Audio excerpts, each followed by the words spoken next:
Unable dan unwilling. Jika merujuk kepada perintah atau teladan Tuhan untuk ditaati, maka kita seakan bisa bilang, aduh berat ya, aduh sulit.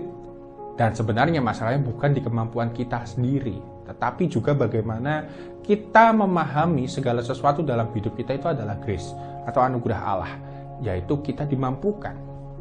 Namun bukan serta-merta kita itu adalah robot yang digerakkan Tuhan, tapi kita itu juga punya kehendak bebas. Nah, disinilah letak kelemahan beberapa kita. Kadang kita tidak bisa membedakan mana yang unable atau ketidakmampuan kita dan unwilling atau ketidakmauan kita dalam melakukan sesuatu. Termasuk masalah tentang berbuat baik. Saya jadi teringat 2 Tesalonika 3 ayat 10-16. Sebab jika waktu kami berada di antara kamu, kami memberi peringatan ini kepada kamu. Jika seorang tidak mau bekerja, janganlah ia makan. Kami katakan ini karena kami dengar bahwa ada orang yang tidak tertib hidupnya dan tidak bekerja, melainkan sibuk dengan hal-hal tidak berguna. Orang-orang yang demikian kami peringati dan nasihati dalam Tuhan Yesus Kristus, supaya mereka tetap tenang melakukan pekerjaannya, dan dengan demikian makan makanannya sendiri. Dan kamu saudara-saudara, janganlah jemu-jemu berbuat apa yang baik. Jika ada orang yang tidak mau mendengarkan apa yang kami katakan dalam surat ini, tandailah dia dan jangan bergaul dengan dia supaya ia malu. Tetapi janganlah anggap dia sebagai musuh, tetapi tegurlah dia sebagai seorang saudara.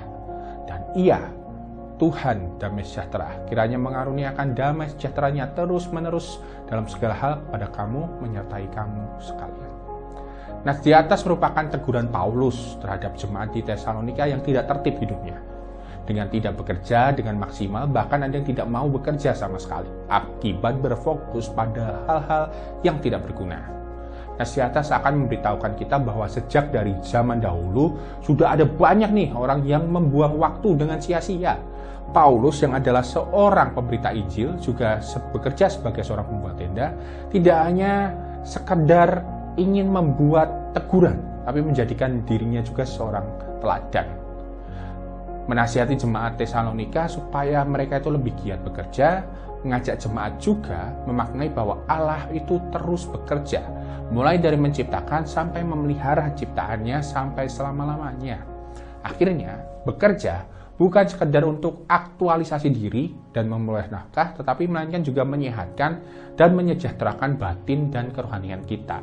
Saudara-saudara, dengan teladan hidup Paulus, kita juga sebenarnya diajak untuk tidak jemu-jemu berbuat baik.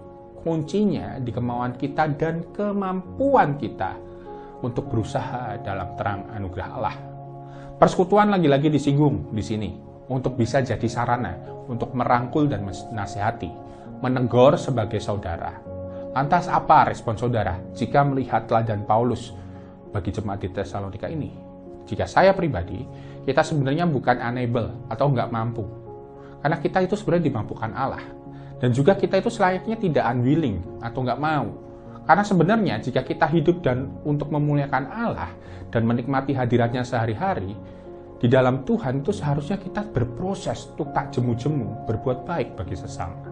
So, bukan unable dan unwilling. Itu bisa kok digantikan jadi able dan willing. Syaratnya, minta Tuhan. Saudara pasti dibukakan. Ayo semangat, kerja. Amin.